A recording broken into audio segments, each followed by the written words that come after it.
आज चर्चा करेंगे कि वैदिक एस्ट्रोलॉजी बेस्ट है या कृष्णमूर्ति पद्धति बेस्ट है। ये प्रश्न बहुत से मित्र करते रहते हैं कि हम वैदिक सीखें या कृष्णमूर्ति पद्धति सीखें, या दोनों में से कौन सी पद्धति श्रेष्ठ है जिसे हम सीख लें और बहुत अच्छे फलादेश हम करें।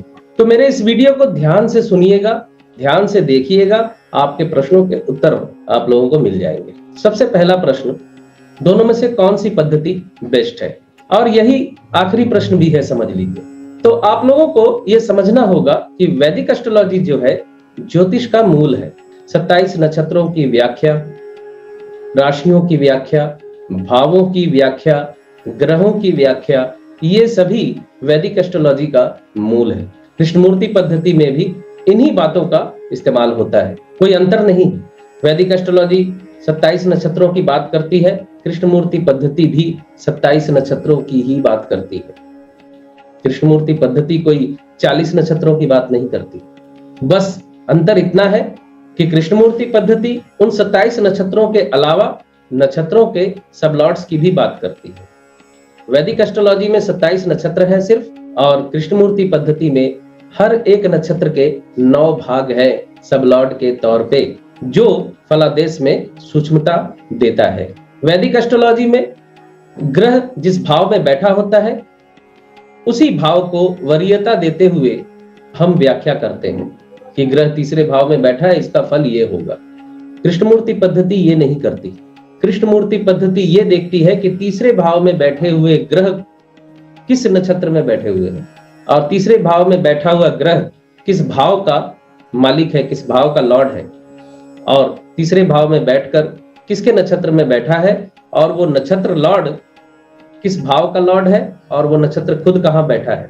तो आप इसे यूं समझ सकते हैं कि वैदिक एस्ट्रोलॉजी से कृष्णमूर्ति पद्धति में फलादेश की सूक्ष्मता थोड़ी ज्यादा है। हालांकि तर्क वितर्क की खातिर वैदिक एस्ट्रोलॉजी में भी बहुत सी बातें हैं, बहुत सी सूक्ष्म बातें हैं जिसका आकलन आप कर सकते हैं, लेकिन हकीकत में वो किसी काम नहीं आते आपके। बहुत सी चीजें हैं, अर्गला है, मांडी है, गुलिका है, षोडशवर कुंडलियां है, और भी बहुत सी बातें। लेकिन उसके बावजूद कृष्णमूर्ति पद्धति आपको सरलता से फलादेश के उस मुख्य बिंदु तक पहुंचा देती है जहां तक आप पहुंचना चाहते हैं। अब वैदिक एस्ट्रोलॉजी में आप मांडी को पकड़कर किसी भाव में बैठे हुए ग्रह के स्वभाव को नहीं पकड़ सकते। षोडशवर कुंडलियां भी जातक के स्वभाव को समझने में मदद करती हैं। षोडशवर कुंडली जैसे D9, D10, D3, इस तरह 16 कुंडलियां होती हैं, तो ये जातक के स्वभाव को समझने में आपकी मदद करती है।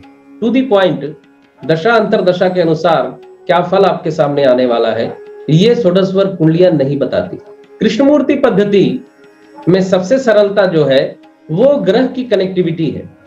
ग्रह किन भावों से संबंध बना रहा है, किसके द्वारा दृष्ट है, और एक ग्रह किसके नक्षत्र में है और किसके सबलॉर्ड में है। अब यहाँ एक डिफरेंस और समझ लीजिए कि वैदिक एस्ट्रोलॉजी ज्यादा हद तक यही देखता है कि कौन सा ग्रह किसके नक्षत्र में, लेकिन कृष्णमूर्ति पद्धति कौन सा ग्रह किसके नक्षत्र में है और उसका सबलॉर्ड क्या है।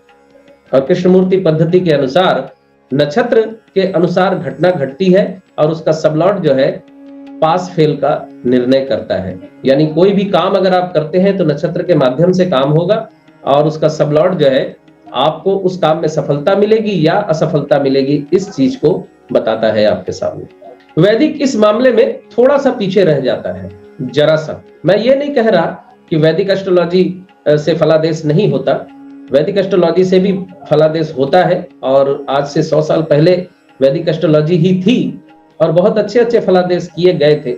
लेकिन वर्तमान समय में कृष्णमूर्ति पद्धति आपको फलादेश करने में ज्यादा सहायता करती है, ज्यादा सूक्ष्म फलादेश तक ले जाती है। या मैं ये कहूं कि कृष्णमूर्ति पद्धति के माध्यम से आप ज्यादा सरलता से फलादेश कर सकते हैं। वैदिक एस्ट्रोलॉजी से भी फलादेश किया जा सकता है, लेकिन वो थोड़ी सी कठिन पद्धति है, और कहीं ना कहीं आज की तारीख में सीमाबद्ध भी है, आपको उत्तर नहीं मिल रहा। तो जो ये जानना चाहते हैं कि कौन सी पद्धति सीखें, वैदिक एस्ट्रोलॉजी सीखें या कृष्णमूर्ति पद्धति सीखें, तो उनको मैं ये कहूंगा कि वैदिक एस्ट्रोलॉजी के बेसिक्स को पहले सीखिए, उसके बाद कृष्णमूर्ति पद्धति आप सीख पाएंगे, या कृष्णमूर्ति पद्धति के माध्यम से आप फलादेश कर पाएंगे। अगर आपने वैदिक के बेसिक को नहीं समझा या ज्योतिष के बेसिक को नहीं समझा तो कृष्णमूर्ति पद्धति ही क्यों, दुनिया की किसी भी पद्धति से आप फलादेश नहीं कर पाएंगे। मेरे पास अमूमन मैसेज आते हैं, सर टाइमिंग ऑफ इवेंट कैसे निकालते हैं, इवेंट मैचिंग कैसे करते हैं, वो सीखना है हमें। ये चाह या इच्छा इसी प्रकार की है कि किसी क्रिकेट के कोच के पास आप जाएं और आप उन्हें कहें कि सर मुझे सेंचुरी कैसे बनाते हैं, वो सीखना है। छक्का कैसे मारते हैं, चौका कैसे मारते हैं, वो हमने सीखना है। और शतक बनाना सीखना है। बल्लेबाजी के बेसिक्स को हमने नहीं सीखना, वो क्या करेंगे हम सीख के। सेंचुरी मारेंगे तो लोग तालियां मारेंगे ना, बेसिक में कौन तालियां मारेगा। आपने डिफेंस किया, कौन ताली मार रहा है। अब चौका मारेंगे तभी ना लोग तालियां बजाएंगे, छक्का मारेंगे उठा के तभी ना तालियां बजाएंगे। आप डिफेंस कर रहे हैं बहुत अच्छा, कौन तालियां बजाता है। खास करके आज की तारीख में तो कोई नहीं बजाता, पहले बजा देते होंगे। लेकिन आपको यह समझना होगा कि जब तक आप डिफेंस करना नहीं सीखेंगे तब तक आप मारना भी नहीं सीखेंगे। बॉक्सिंग के खेल में भी यही बात है। बहुत अच्छा बॉक्सर अगर आप बनना चाहते हैं तो आपको डिफेंस भी सीखना होगा। बॉक्सिंग में जो खड़े होने की पद्धति है, जो इस तरीके से इस हाथ को अपने इस साइड को डिफेंस करते हैं और इस हाथ से फाइट करते हैं, और ये हाथ जो बेसिकली डिफेंस के लिए होता है और ये हाथ मारने के लिए होता है। तो बॉक्सिंग में भी डिफेंस पहले सीखते हैं, अपने शरीर को पहले डिफेंस मोड में लाया जाता है, तभी आप अटैक करते हैं। तो वैदिक एस्ट्रोलॉजी, कृष्णमूर्ति पद्धति, दोनों को सीखना होगा आपको। आप किसी एक पद्धति को चूज नहीं कर सकते। आप सिर्फ ये नहीं कर सकते कि कृष्णमूर्ति पद्धति में सीख लूं, मास्टर बन जाऊं। तो वैदिक के जो बेसिक्स है वो अगर आप नहीं सीखेंगे तो आप केपी में मास्टर नहीं बन पाएंगे। आपको इस सत्य को समझना होगा कि कृष्णमूर्ति जी ने भी 27 नक्षत्रों, 12 राशियों, 12 भावों और 9 ग्रहों पर ही रिसर्च किया था। कृष्णमूर्ति पद्धति में ऐसा नहीं है कि 12 राशियां, 12 भाव, 9 ग्रह नहीं है, 27 नक्षत्र नहीं है, ये कोई अलग विद्या है। कृष्णमूर्ति जी ने या कृष्णमूर्ति पद्धति में थोड़ा फलादेश करने का तरीका अलग है, जरा सा अंतर है, नजरिया अलग है। लेकिन आप बेसिक जब तक नहीं सीखेंगे तब तक केपी से आप फलादेश नहीं कर पाएंगे। और वो event matching, timing of event सीखने के चक्कर में पड़े रहेंगे तो आप कभी ज्योतिष नहीं सीख पाएंगे, क्योंकि आपको कोई भी टाइमिंग ऑफ इवेंट और इवेंट मैचिंग नहीं सिखा पाएगा जब तक आप बेसिक्स नहीं सीख पाएंगे।